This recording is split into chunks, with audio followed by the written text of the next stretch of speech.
قلبي مشاعر أخفيها قد أشرقت الشمس عليها عن خطط لم أعبأ فيها ستكون بأيامي فرقا فحياتي قبل الحلقات تيه بضياع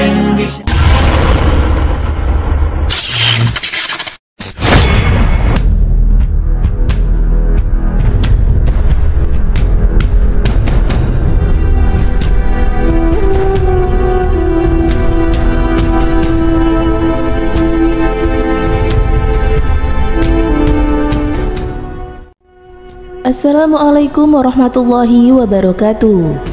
Apa kabar sahabat Amirul Mukminin? Semoga semua dalam lindungan Allah Subhanahu wa taala. Nabi atau utusan diturunkan oleh Allah untuk menyebarkan risalah kepada umat manusia. Mereka menyebarkan risalah dari Allah setiap silih berganti, dari diturunkannya Nabi Adam hingga Nabi Muhammad sallallahu alaihi wasallam. Nabi Muhammad adalah nabi terakhir membawa risalah dari Allah Subhanahu wa taala.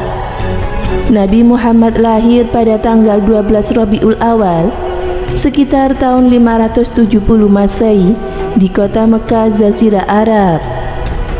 Masyarakat Arab sebelum Nabi Muhammad dilahirkan merupakan masyarakat yang masih kurang maju dibandingkan dengan peradaban pada zamannya, seperti Romawi, Persia, Abyssinia, India, dan juga Tiongkok. Hal ini menimbulkan sejumlah pertanyaan, yaitu mengapa Nabi Muhammad diturunkan di Arab? Mengapa tidak diturunkan di Romawi, Persia, Abyssinia, India, dan juga Tiongkok yang sudah jauh lebih maju? Dan mengapa juga tidak diturunkan di belahan bumi lainnya, seperti di Amerika, Australia, atau di Nusantara? Ada beberapa pendapat bahwa bangsa Arab adalah bangsa yang paling jahiliyah sehingga Nabi Muhammad diturunkan di sana. Tetapi hal itu tentu tidak dapat dibenarkan. Menurut Profesor Dr. Muhammad Khuraisihab, beliau menjelaskan terkait pertanyaan tersebut. Menurutnya, dalam Al-Quran disebutkan bahwa Allah lebih mengetahui siapa dan dari mana Allah mengutus nabinya untuk umat manusia. Timur Tengah dianggap yang paling wajar untuk terbitnya ajaran ini, karena jalur ke Eropa, Afrika, dan juga Asia. Ada dua kekuatan superpower di Timur Tengah saat itu, Persia yang menyembah api, serta kawasan Romawi yang mengaku beragama Nasrani, namun hidup berfoya-foya.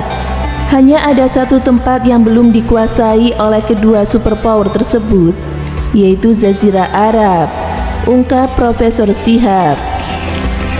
Kemudian Profesor Khuraisihab menjelaskan bahwa di Jazirah Arab terdapat suku yang utama, yaitu suku Quraisy dengan dua suku yang utama di Mekah, yaitu Umayyah dan Hashim. Suku Umayyah dikenal sebagai pandai berpolitik, sedangkan suku Hashim dikenal dengan keluarga yang mengabdi kepada Allah Subhanahu wa taala. Umayyah dikenal sebagai orang yang tidak simpatik dalam penampilannya, sedangkan yang paling utama dari suku Hashim adalah Nabi Muhammad sallallahu alaihi wasallam.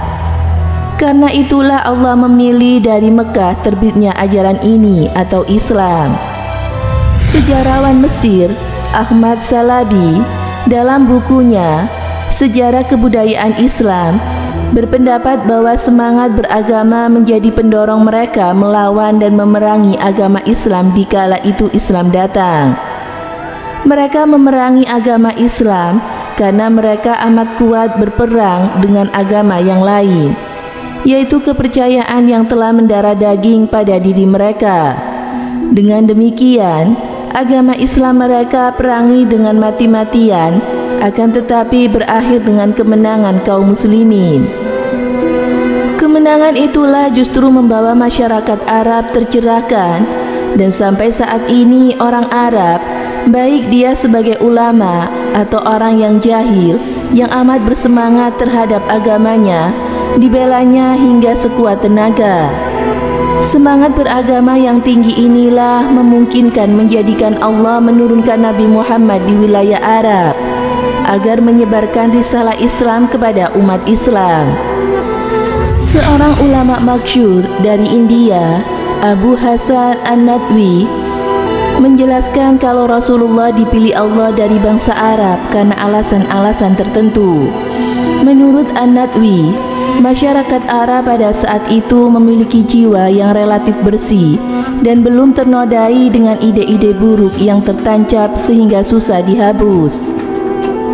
Di samping itu, tidak ada keangkuhan dan kesombongan di hati masyarakat Arab. Hati mereka hanya ditutup oleh keluguan dan kebodohan. Kebodohan yang sederhana, bukan berganda sehingga mudah dihapus.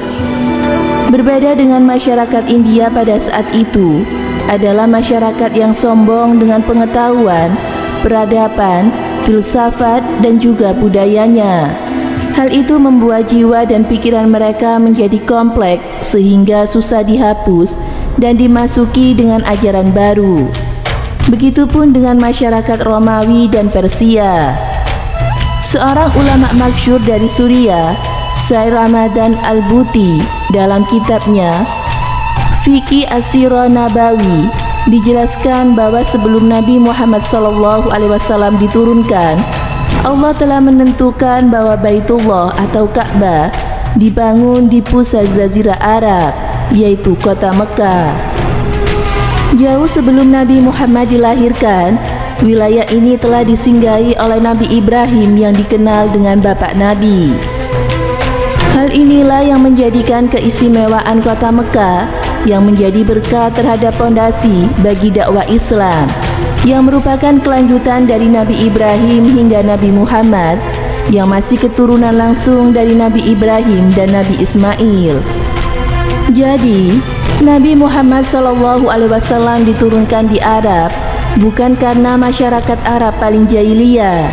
Jika ditinjau dari belahan bumi lain, ada masyarakat yang jauh lebih mengerikan seperti halnya Amerika kuno, yang melakukan ritual pengorbanan sesama manusia untuk dipersembahkan kepada dewa matahari. Kemudian juga suku-suku di wilayah Orchania yang terbelakang dan bahkan melakukan kanibalisme. Semoga bermanfaat. Wallahu a'lam bishawab.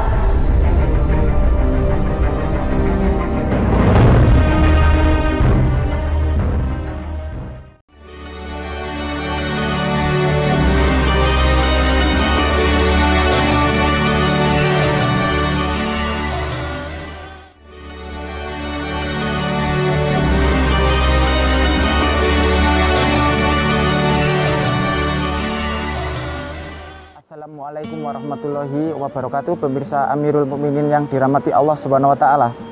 Kelahiran Rasulullah SAW merupakan rahmat bagi alam semesta atau rahmatan lil alamin. Kelahirannya disambut gembira oleh seluruh makhluk di alam semesta. Malaikat, bahkan benda mati pun senang atas menyambut kelahiran Nabi Muhammad SAW. Bahkan batu pun menyapa beliau. Hal ini terjadi di Mekah sebelum beliau diangkat menjadi nabi. Sebagai nabi penutup dan rasul akhir zaman, tentunya Nabi Muhammad sejak kelahirannya memiliki keistimewaan. Dan berikut adalah peristiwa-peristiwa mahadahsyat menjelang kelahiran Nabi Muhammad SAW. Yang pertama adalah penyerbuan pasukan gajah oleh Raja Abraha dari Yaman untuk menghancurkan Ka'bah. Yang kedua, api Majusi penyembah api padam. Ketiga, setelah kelahiran Nabi Muhammad, jin tidak bisa mencuri berita langit. Keempat, bintang besar bercahaya tepat di malam kelahiran Nabi Muhammad. Salam dari burung-burung. Keenam, pohon kurma kering kembali berbuah.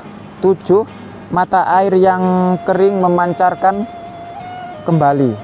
8, berhala-berhala di sekitar Ka'bah runtuh, baik di Mekah maupun di seluruh belahan bumi lainnya. Ke-9, ada suara dari Ka'bah.